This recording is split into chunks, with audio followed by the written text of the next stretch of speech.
दोस्तों आज हम आपको दिखाने जा रहे हैं कि आखिर क्यों मनाया जाता है नवरात्रि का त्योहार। तो अगर आप भी नवरात्रि मनाते हैं और जानना चाहते हैं कि इसे क्यों मनाया जाता है तो हमारे इस वीडियो को जरूर देखिए।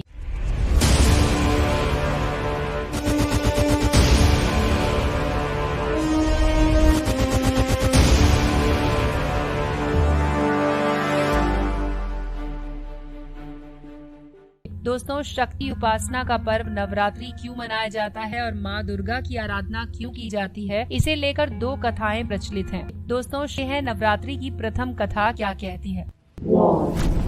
दोस्तों अनुसार लंका युद्ध में ब्रह्मा जी ने श्री राम से रावण वध के लिए चंडी देवी का पूजन कर देवी को प्रसन्न करने को कहा और विधि के अनुसार चंडी पूजन के लिए और हवन के लिए दुर्लभ 108 नील कमल की व्यवस्था भी कर दी। वहीं दूसरी ओर रावण ने भी अमरत्व प्राप्त के लिए चंडी पाठ करना शुरू कर दिया। ये बात पवन के माध्यम से इंद्रदेव ने श्री राम तक पहुँचा दी। इधर रावण ने मायावी तरीके से पूजा स्थल पर हवन सामग्री में से एक नील कमल गायब कर दिया, जिससे श्री राम की पूजा बाधित हो जाए। श्री राम का संकल्प टूटता नजर आया। सभी में इस बात का भय व्याप्त हो गया कि कहीं माँ दुर्गा कुपित न हो जाए। तभी श्री राम को याद आया कि उन्हें कमल नयन नवकंज लोचन भी कहा जाता है, तो उन्होंने अपने एक नेत्र को माँ की पूजा में समर्पित करने की बात सोची। श्री राम ने जैसे ही तुड़ीर से अपने नेत्र को निकालना चाहा तभी माँ दुर्गा प्रकट हुई और उन्होंने कहा कि वो पूजा से प्रसन्न हुई है और उन्होंने विजयश्री का आशीर्वाद दिया। दूसरी तरफ रावण की पूजा के समय हनुमान जी ब्राह्मण बालक का रूप धर कर वहाँ पहुँच गए और पूजा कर रहे ब्राह्मणों में से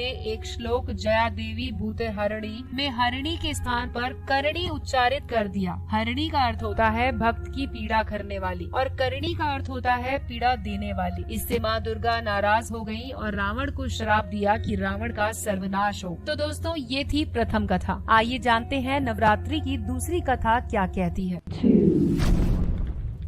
दोस्तों कथा के अनुसार महिषासुर को उसकी उपासना से खुश होकर देवताओं ने अजय होने का वर प्रदान किया। इस वरदान को पाकर महिषासुर ने उसका दुरुपयोग करना शुरू कर दिया और नरक को स्वर्ग के द्वार तक विस्तारित कर दिया। महिषासुर ने सूर्य, चंद्र, इंद्र, अग्नि, वायु, यम, वरुण और अन्य देवताओं के भी अधिकार छीन लिए और स्वर्ग लोक का मालिक बन बैठा। देवताओं को महिषासुर के भय से पृथ्वी पर विचरण करना पड़ा। तब महिषासुर के दुस्साहस से क्रोधित होकर देवताओं ने माँ दुर्गा की रचना की। महिषासुर का वध करने के लिए देवताओं ने अपने सभी अस्त्र शस्त्र माँ दुर्गा को समर्पित कर दिए, जिससे वो बलवान हो गई और 9 दिनों तक उनका महिषासुर से संग्राम चला। अंत में महिषासुर का वध करके माँ दुर्गा महिषासुर मर्दिनी कहलाई। दोस्तों ये भी जानते हैं कि वर्ष में 2 बार नवरात्रि क्यों मनाई जाती है। आइए जानते हैं कि वर्ष में 2 बार नवरात्रि क्यों। नवरात्रि साल में 2 बार मनाया जाने वाला इकलौता उत्सव है। एक नवरात्रि गर्मी की शुरुआत पर चैत्र में आती है और दूसरी शीत की शुरुआत पर अश्विन माह में। गर्मी और जाड़े के मौसम में सौर ऊर्जा हमें सबसे अधिक प्रभावित करती है, क्योंकि फसल पकने, वर्षा जल के लिए बादल संघनित होने और ठंड से राहत देने आदि जैसे जीवन उपयोगी कार्य इस दौरान संपन्न होते हैं। इसीलिए पवित्र शक्तियों की आराधना करने के लिए ये सबसे अच्छा माना जाता है। प्रकृति में बदलाव के कारण हमारे तन, मन और मस्तिष्क में भी बदलाव आते हैं। इसीलिए शारीरिक और मानसिक संतुलन बनाए रखने के लिए हम उपवास रखकर शक्ति की पूजा करते हैं। एक बार इसे सत्य और धर्म की जीत के रूप में मनाया जाता है, वहीं दूसरी बार इसे भगवान श्री राम के जन्मोत्सव के रूप में मनाया जाता है। तो दोस्तों ये था हमारा वीडियो जिसमें हमने आपको बताया कि आखिर क्यों मनाई जाती है नवरात्रि। अगर आपको ये जानकारी पसंद आई हो तो इसे लाइक करके अपने दोस्तों के साथ जरूर शेयर कीजिए।